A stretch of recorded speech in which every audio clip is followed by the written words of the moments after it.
Hey everyone, and welcome to Screams After Midnight. I am Peter, and that is Tim Vargulish. Ooh. This is a horror movie show. We talk about horror movies, and that's actually a weird week because we had a movie planned, which we're still going to do. You're probably going to get a bonus episode where you're going to get like an extra one end of next week, or maybe two next week, depending on how the recording works out. But we ended up doing something else last minute instead. Just purely because Tim happened to mention that he watched something, and I went, oh, I was thinking of watching that. Let's just do that in our usual sort of slot. But we're still going to do the other movie because we wanted to do it. But so the movie we are doing is Sweet, Sweet Lonely Girl, which is a new film which is exclusive to Shudder, which is the horror streaming service that you can find if you go hunting. And it is something that I'd never heard of before it went up, but it looked interesting. Yeah, I was completely oblivious to this as well. I think me and my girlfriend have kind of fallen into like a little bit of a ritual where we'll usually end our weekends with watching something on Shudder. And yeah, this kind of came up as exclusive, and we're like, yeah, let's give this a go. Let's see what it is. Yeah, I think hitting the exclusives and stuff that hitting Shudder is probably a good idea from time to time. Yeah. Because they have stuff going up there. Obviously, Sadako versus Kaiko, what we did 2 or 3 months ago was an exclusive, and what an exclusive that was. But yeah, so this is a very interesting film. It's written and directed by A.d. Calvo, who I'm not familiar with. I'm not even sure if that's a male or female, that director. Let's have a quick look. Just so I'm using the right Pronouns. I think it's a guy, and I'm going. There's nothing really. There's no like biography to really tell me. It's just a picture of Peter's shaved beard. It's just, there's an image, and I think it's it's the director and one of the actresses in the image. So yeah, it is a gentleman. But this is basically a slow burn kind of psychological horror. Think House of the Devil, maybe a bit of Rosemary's Baby.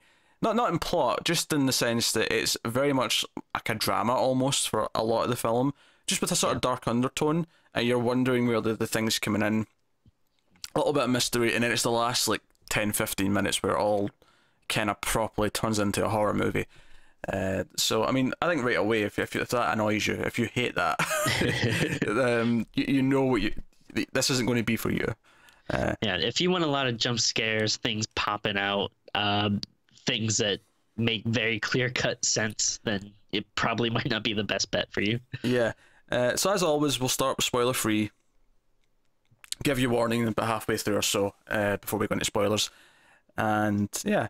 Although it's funny you mentioned jump scares there, and I'll save it for the spoilers, but this actually had one of the best jump scares I thought of like recent time. Yeah, I think I know which one you're talking about. And it may have just been because I was lying in, I watched this one in bed, and I was kind of I wasn't falling asleep because I was awake for the movie, but I was kind of in that kind of slightly sleepy state. I wonder if that added to the jumpiness where I just wasn't prepared for it. Because normally I'm watching a horror movie and I'm like, go on, just try it. Just try and jump scare me. Pathetic little peasants with your horror.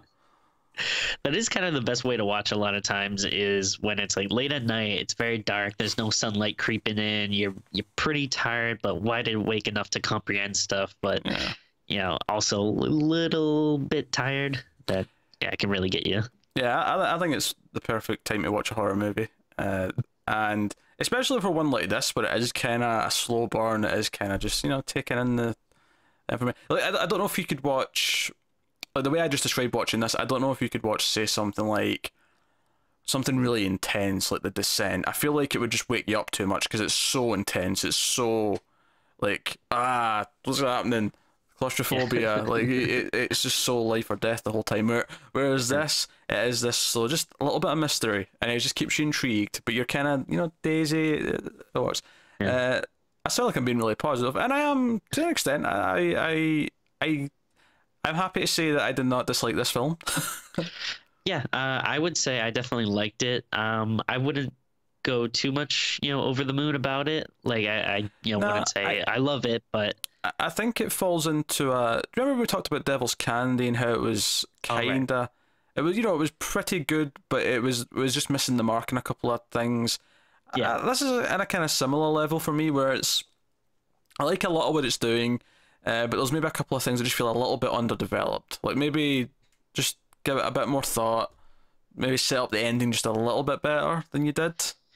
Yeah, I do enjoy the ending, but it does feel like a big tonal shift, like from the rest of the movie. Like it jumps gears pretty quickly. At one point. Yeah. I feel like they had to just have a slightly darker tone, or not even tone, just a more foreboding tone throughout the rest of the movie to justify the ending, with maybe another couple of little seeds for what actually happens. But the reason why I compared it to House of the Devil is it's a period piece. It's set in the 70s, which is one of the things I really liked about it. I liked the feeling of the era that it was set in. It's the old cars, it's all that kind of thing, the old clothes, and it looks kind of murky like a movie in the 70s did, so it has that kind of authentic feel to it, which is good. That's definitely one of the positive points. It even opens with the lead actress, the lead character, whose name is Adele. Adele. Yeah. Hello, by the way, Tim. I don't know if I said that today. Is that an Adele song? That's an Adele song. Okay. I know the name, but I don't know any of her actual work. I know Hello, and I've forgotten it. She had like a one big hit single of each album. Yeah. And I thought I knew the one from the album before that, but I clearly I've forgotten it now, so whatever. But there's nothing that'll probably make me feel older than like talking about music. Like... Oh no, I agree. There's a few new things I like, but you know what's strange now is I kind of wonder how like people even discover music now, because I don't think anyone really watches MTV anymore. No, I doubt many people listen to the radio. I think a lot of people still listen to. I think you're maybe underestimating the amount of people who like listen, because you're a millennial. You're a filthy millennial who loves podcasts. You like podcasts when you're driving to work. A lot of people put on the radio, and that's, I think, where they discover a lot of stuff. Me personally, and I feel like a lot of people probably. I just said me personally. That phrase is ruined for me because of Red Letter Media. If you've not seen their fake podcasts thing where they make fun of other podcasts. Okay. But that phrase is ruined. But the way I tend to, and I actually have to go out my way, because I'm like, I've not got into any new albums recently. I want something else to listen to, and I go out my way. Is Spotify do this cool thing where they'll give you a playlist of recommendations, and it changes every week. That's cool. So I just go through it, listen to them, and a lot of it I won't like, but every so often I find a new song, and sometimes at least a whole band that I like, and that's kind of cool. Yes. But that's how I do it. Just a real quick tangent in the end this, but you know what I was listening to? We're already on a tangent. Well, this will be the tangent that'll end the current tangent that we're in. So it's I'm inceptioning us out of this tangent. But you know what I listened to last week that was really good was Lost Themes by John Carpenter. Oh, I don't know if you ever got around to listening to that. I never did. I do love Jordan Carpenter music though. I should listen to it. It's great if you I had like some work to do. I was working on some comic book stuff, so it's really good background music. You don't want to listen to something with lyrics and to get too caught up into it, but it's nice atmospheric music you can have on while you're working. But, all right. That's what the kids are listening to nowadays. This John Carpenter fella. the new hip artist, top of the charts. So the movie opens with the lead character Adele. That's how we got into that tangent. I made an Adele joke, but she's walking. It is a little. I'm sorry, but it is a little distracting. I think because Adele is. I don't know like her songs, but it is such a recognizable musical name. I think it's a little weird to name your character that in the movie. Yeah, it's kind of like Madonna at this point, because it's just this one word name that everyone knows as the singer. Yeah. But she's the movie opens with her walking down the road listening to her old school cassette Walkman, which is very reminiscent of the opening from House of the Devil. And I like that. We both like that movie a lot. In fact, we covered it. We have a review on it. If I remember, I'll put a link to that very review in the corner right about now. Watch me forget. Connor's corner. That's where the links go. Connor's where the links go. Do you know, for the people who only watch streams on this channel, they do not get that joke at all. However, if you happen to watch the Comics from the Multiverse podcast that we do for DC Comics, that joke will be hilarious to you. Anyway, so it starts off with that, and I can't believe how long it's taken to describe just her walking down the road with a Walkman. I blame you, Tim. Yeah, that's fair enough. But yeah, so we see that she's got a pretty crappy life. Her mother's pregnant. She's got a new stepdad. Well, I say new, but at least recent. Not her dad. And she's a quiet girl, as the title would probably imply. Very keeps to herself. Gets embarrassed to talk to people. And throughout the film, she goes to stay with her aunt, who is agoraphobic. Agoraphobic. Yes, I said it first. Shut up, Tim. I knew the word. I can see you. It took you a second to think of it. I was just thinking of how to phrase it. Not because I like to say it as if like I was calling her a something. You wouldn't say someone's an agoraphobic. You'd say they're agoraphobic. I was just thinking of my phrasing as I was saying it. You want to be sensitive. We might have a lot of agoraphobic listeners, so I get that. I imagine shows on YouTube are exactly the sort of thing that people that suffer from agoraphobia probably like to consume. I mean, they're not going outside, so of course they're watching a lot of YouTube. Well, they never actually said it in the movie, but I did get a feeling like, oh, she might be watching YouTube videos in there. I wasn't 100% sure. Tim, did you miss the part about 5 minutes ago where I said it was set in the 1970s? Maybe. Did you miss the entire movie where you were watching and it was set in the 1970s? I may have been eating spaghetti during the movie. The whole time? All 77 minutes of the movie you were eating spaghetti? That could get distracting. Oh my, this is like the most tangented, ridiculous episode we've done in a long time. I do apologize. See, if you're here for a serious conversation and you're just appalled at all these tangents and jokes, I apologize. I've had a weird last 2 sickly days. I'm like just all hopped up on cold medicine. So poor Timbo. It's feel bad for me. But she goes to live with her aunt. Basically, her aunt's rich. She's going to pay her, and her mother wants her to bring that money home so that she can help pay for the baby and rent and whatnot. Because she's pregnant. I don't know if I mentioned that. But you never actually see them again, really. It's basically she goes to live with her aunt, and her aunt never leaves her room. She leaves a note. She occasionally says something, but not a lot. She tends to leave handwritten notes for go to the store, pick up this. A.d.a makes the food, puts it on a tray, sits outside the door, and then the door just opens enough to pull in the tray, and that's it. You don't see her. So that's obviously the mystery element of the film.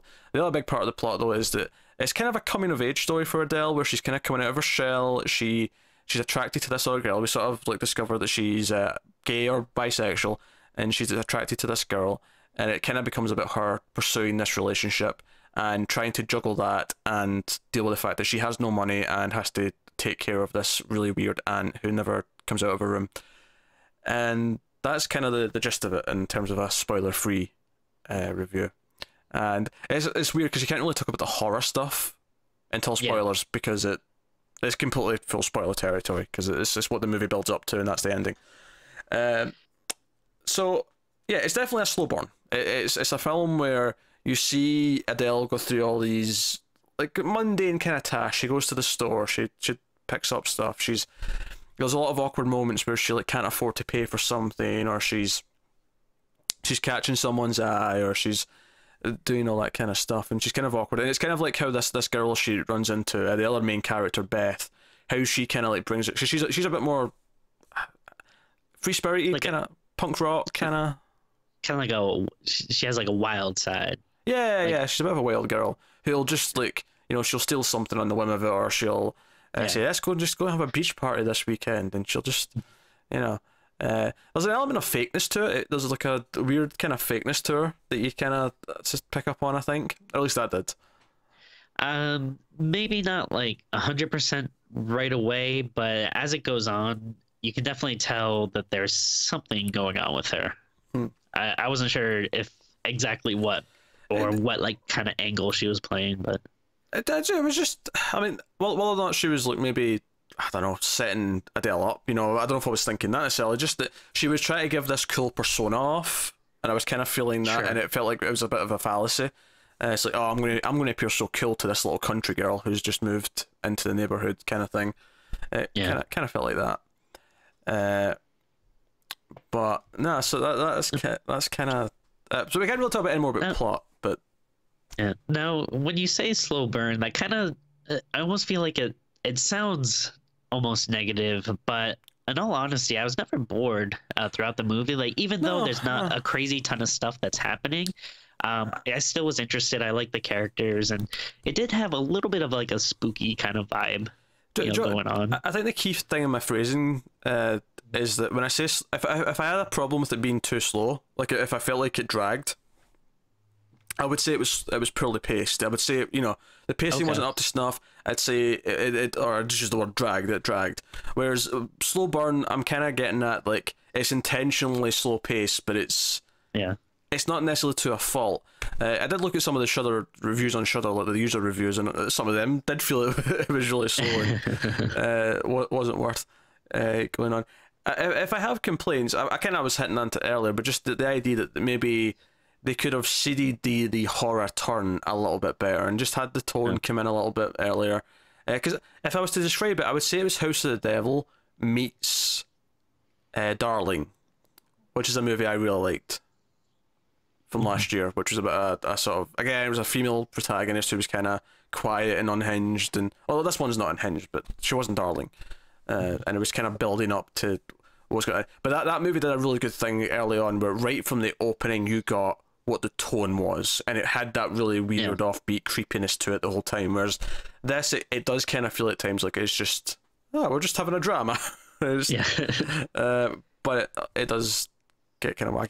I think before we go into spoilers, just to give a sort of how I felt about the ending, I think the ending is kind of fun. It's a little bit too abrupt. Like, the movie's only 77 minutes long. You know what? Give it another 5. Give it another 5 and draw a bit more suspense out of the final kind of thing that goes on. Yeah, definitely. I don't think this would have suffered at all. Actually adding stuff to it. It is pretty short. So just an extra 10 minutes or so might have helped. And I did like the ending as well, but I am honestly still a little confused by it. But so we will dig into it. It's definitely something that I think like I don't think it's like impossible to decipher. But I think it is something like a lot of people after watching it will be like, oh, okay, let me think about this. Yeah, honestly, I actually think I've got it sussed. I think I understand what went on, but at the same time, I have to admit that I don't think it's very clearly portrayed. Like, I feel like just if there's a problem with the filmmaking, is that the information just isn't set up properly enough to make it feel like it's obviously that. Like, that's what they've just revealed. It feels like you kind of have to. Because I was thinking something completely different until it showed me one piece of evidence and went, oh no, it's not okay, it's this instead. But yeah. So no, I think we'll give a spoiler warning. So full spoilers now for Sweet Sweet Lonely Girl. So yeah, let's talk about the ending. I feel like it's the big thing we're talking about. Okay. So actually, I'll mention the jump scare that I liked first. So is it gonna be the mirror? Yeah, it's when so she's not allowed house guests, but Beth kind of comes in after she's run into her jogging outside, and she comes in, she gets a drink, and she insists on going up the stairs with Adele when she delivers the tray, and they use a mirror to look inside, like under the door, to try and see if they can catch a glimpse of her, and it's just looking around, and then like the face just appears for a split second, screaming, "Get out!" And it proper, like, I was not. It was so offbeat, like it just happened that it was a proper good little jump scare. And it's a really good setup too, because we've heard so much about the aunt, but we haven't actually like seen her up until that point. But you've heard her voice a little bit. You hear her, chair rocking all throughout the movie. And there's kind of this quiet tone. So to all of a sudden have this, big, loud, like scream, and to finally get like a little glimpse, it's like, whoa, you are taken back a little bit. And and she looked kind of, like it's not like she looked demonic or anything, but she was like kind of a scary looking person. Yeah, just a scary old lady. That's basically what she was. She's wearing like old timey clothes and yeah, and obviously that's a big thing. And so the end of the movie is basically that. So we go through the movie and like Adele's attracted to Beth. Beth realizes this, and she kind of leads her on. They do go away for this like night away at this beach house that she knows someone who owns, and they do kiss. They do tell each other intimate stories, that kind of thing. And like Adele's properly taken with her, and she goes to drop off like a ring. She actually, well, I mean, it's worth mentioning. she does technically accidentally kill the aunt. Oh right. That is really worth mentioning, because one of the things she does is she's not been paid yet, and she needs money to buy like clothes and go out, for dinner with Beth. So she starts like her aunt's very specific in her shopping about what she buys. Like she wants this brand of this brand of that, and then so what she starts doing is she starts buying the cheap versions of things and skimming the extra money, and then eventually they go to the pharmacy because they need to get her heart medication. And the pharmacist is like, oh, that's like $75, and Beth's like, hey, wait a minute, she don't need that, and she just grabs this generic like heart medication off the shelf. Is like, yeah, $5, this is good. Yeah. Not the prescribed medication that she's been given. No, this is what's good for her. It's one thing to buy the cheap store brand of anchovies or whatever, but when it comes to actual medication, you should probably go ahead and buy that. And like, it wasn't even like the pharmacist it was actual medication, and I think what they got instead was just like something like vitamins, where it's like those are not the same things. No, they're not. Which actually, admittedly, I said it was accidentally. It was accidentally from Adele's point of view. I'm actually thinking it was intentional from Beth's point of view, given where the movie goes. But but one of the things she does is after the aunt dies, she pulls out this ring off of her finger, and she's going to give it to Beth. And I actually thought at this point the ring was like a big thing. Like I thought the ring was cursed. Yeah, I thought that's where the movie was going. But instead, so she goes over to give Beth the ring. She leaves a note, but she ends up catching her with a guy, and she's like, wait, I thought we were a thing, and it was a whole thing.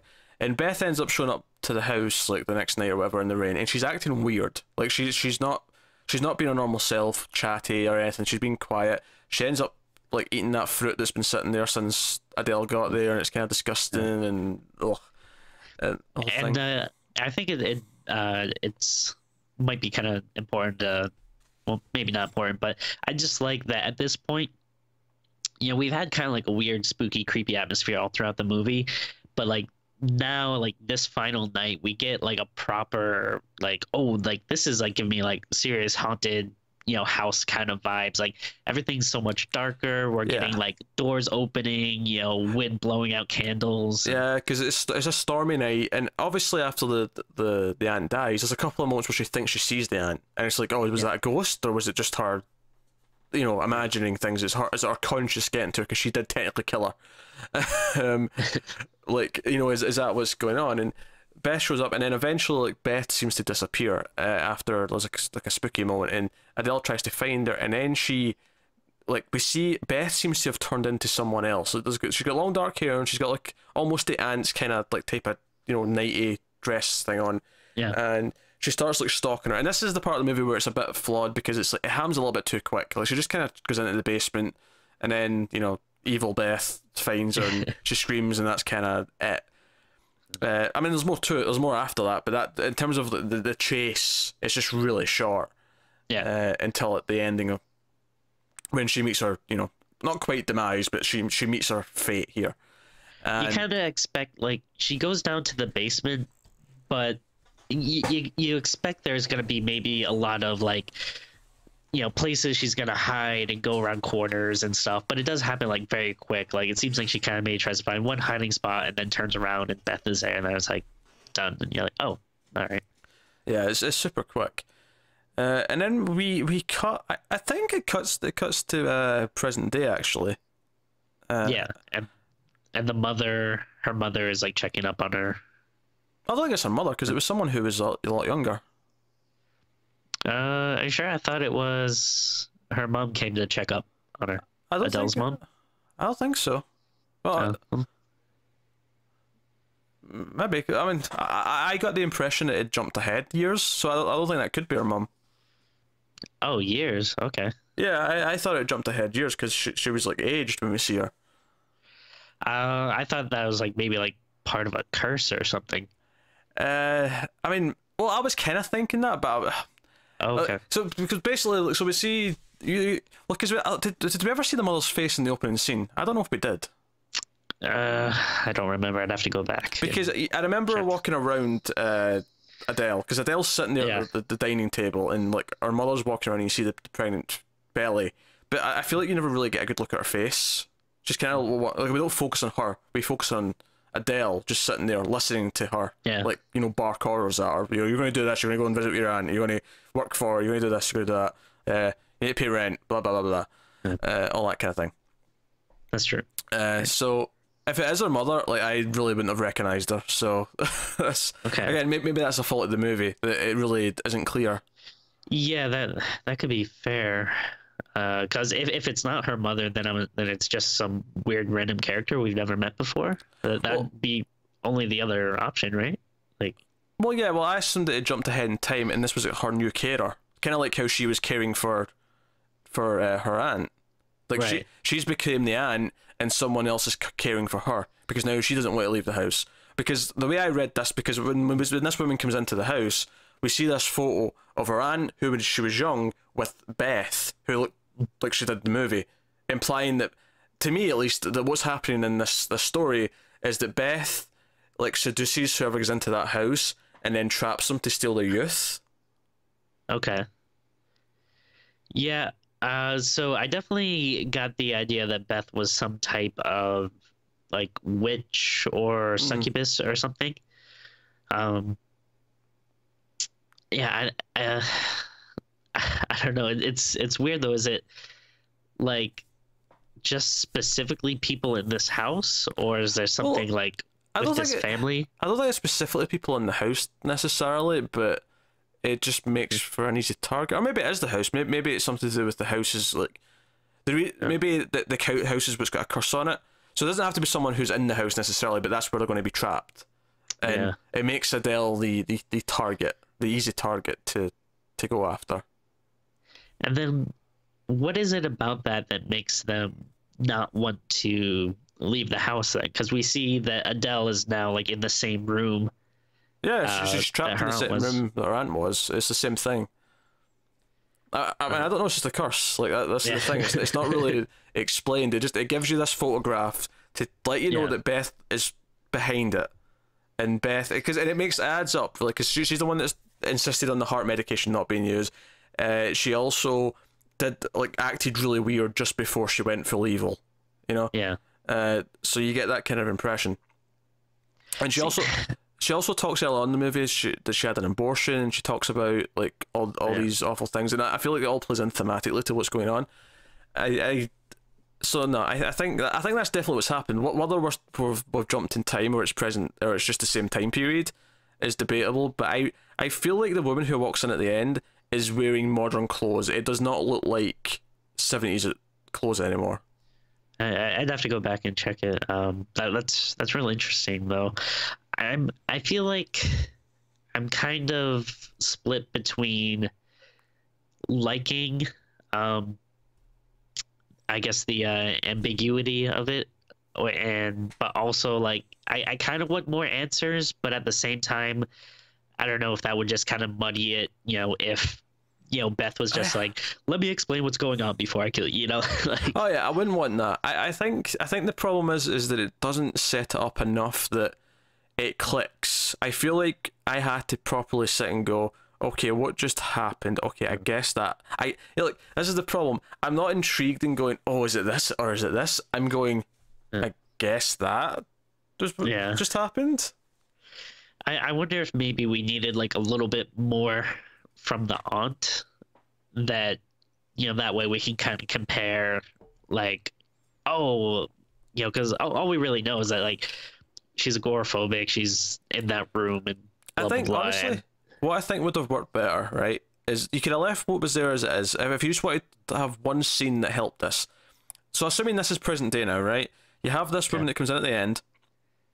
Have her go to like the diner or somewhere in the town after she like does something in the house, like she feeds Adele or whatever, and you have like her see Beth be young, and have the movie end with Beth like saying hello or something like that, as if she's going to do the same thing to her.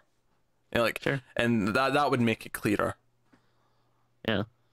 I could see something like that. I just honestly, I don't think there's anything wrong with any of the ideas. It's just it's kind of murky. I feel like the filmmaking doesn't really make it 100% clear. What's weird is that it's definitely not clear, but at the same time, it doesn't infuriate me. Like, it's not to a point where I'm like, oh, I don't know what's going on. It's just kind of like, oh, I'm not exactly sure. Yeah, I don't know. Honestly, I think it's the biggest fault of the movie, is it doesn't feel like I've watched something with David Lynch where it's meant to be intentionally super ambiguous, where it's given me enough to really like ponder. It feels like it's close enough to just telling me the answer, but it's kind of murky, and as a result, it feels unfulfilling. Whereas it's not like, it doesn't give me the seed of an idea. It gives me half of the growth of the idea. But it presents it in a kind of weird way. So at the end of it, I was honestly kind of like, all right, I guess that's what just happened. And I went back and checked. I actually watched just to make sure that I saw what I thought I saw in the photo. And that was it. But, yeah. Don't know. And I guess it makes sense that she preyed on Adele, because Adele was a lonely girl, as the title says. But the idea that she's this quiet person that no one will miss because no one's really paying attention to her. True. And that's maybe why more she targeted her, rather than because she was connected to who was in the house. This town just that makes sense. Yeah, this town just happens to be where this witch, this whatever she is, hangs out. This is her home. Maybe she can't leave. Maybe she can only stray so far from the house. Maybe the house is her source of power. Oh yeah. I don't know. Because that little ornament she breaks is fine later on. The like little monkey thing. Yeah. You see it again later on, and it's fine. So. It's true. Spookiness afoot. One of the things that I think the film does really well, though, is it puts you in the space of Adele's head. Like, she is like she is this quiet girl, and everything's shot in a very mundane fashion. The directions, like a lot of static shots, just a lot of like sitting there waiting, watching her do whatever she's doing. Not a lot of fancy movements. So when Beth comes into her life and she gets excited, you kind of feel her excitement to get out of the house, because the house is very old and danky and dusty, and when Beth's over, she makes fun of how old everything is and how it smells and whatever. But it's like Beth has become this like ray of like excitement and sunshine in her life, where she's excited to go out. You feel like it's the first truly happy thing she's had ever. Yeah. Well, I guess it's like the title says, like, you do really get the feeling that, oh, like, this is a sweet lonely girl. Yeah.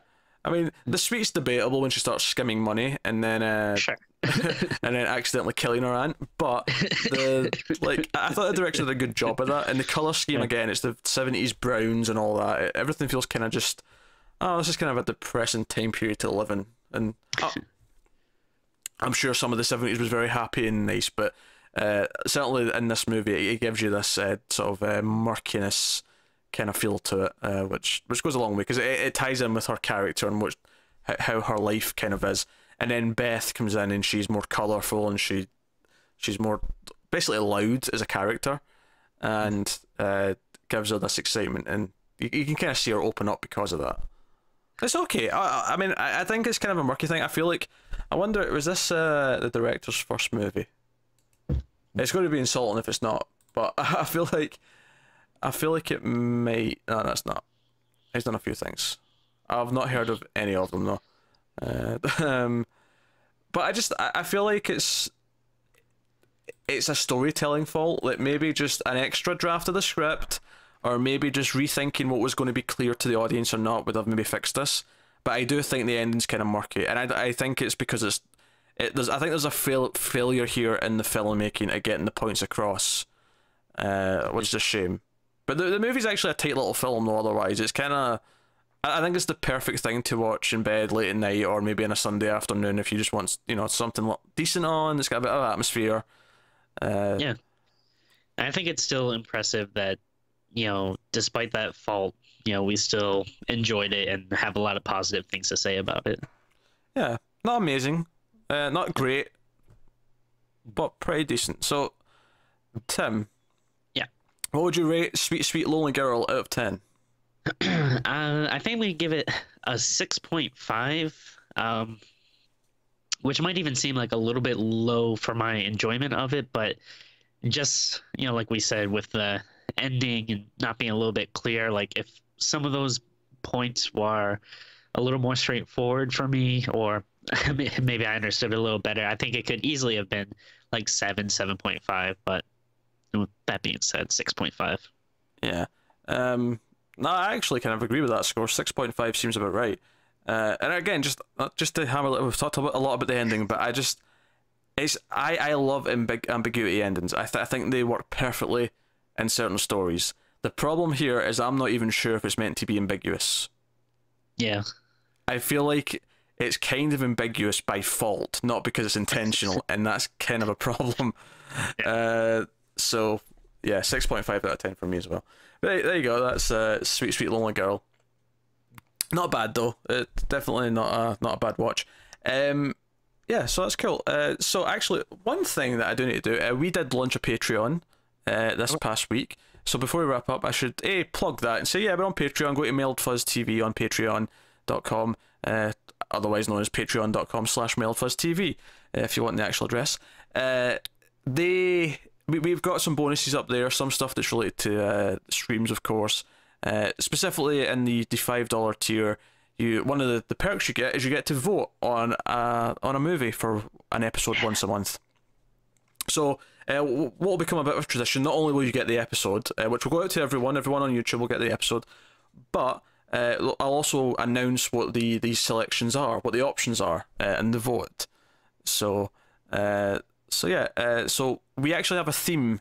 We'll probably always have a theme, actually, but we have a theme for this month's vote. So the voting's up just now. I think it's up till the 28th of May. You can vote if you're on Patreon at $5 and up, and you can vote on which one of these movies we do sometime early June. They're all Lucio Fulci movies. We decided to go with a director theme for the first vote, and so the movies up for option are Don't Torture a Duckling, which I don't think either of us have seen. Nope. The Beyond, which we've both seen. Mm-hmm. City of the Living Dead, which we've both seen. Mm-hmm. And Zombie/Zombie 2/Zombie Flesh Eaters, depending on which title you would like to go to. But yeah, which we've also both seen. So Don't Torture a Duckling is the one that neither of us have seen. If you want us to come with a fresh reaction, but the others are all solid movies. So yeah, by all means, if you're on Patreon, that's one of the perks for the $5 and up. This is the first time I've mentioned it on the show. Some of the goals are kind of relevant as well. The third goal is for a monthly extra movie review show for me and Tim, where we do Z-grade movies, and by that I mean things like The Room, things like Birdemic. We intentionally find the worst things possible and talk about them. And then the fifth goal is for a commentary track every month. Yeah. So there's some streams related stuff on there that's worth checking out. Although if you can support us in any other way, which of course includes liking the videos, subscribing, letting us know what you thought of the movie in the comments and stuff like that. All of it helps.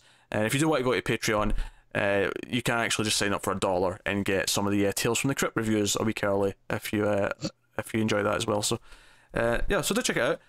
But no, that's us, guys. That has been Sweet Sweet Lonely Girl, and yeah, so subscribe, all that usual stuff. I've not quite fit Patreon into my usual plugs at the end yet. I don't know how to phrase it quite yet, but But no, that's us, guys. Thank you very much for watching. Keep watching scary movies, and we'll see you next time. Keep it together, Pierre. Keep it together. Hey everyone, and welcome to Screams After Midnight. I am Peter, that is Connor. Wow. I did not keep it together. Wow. I did not.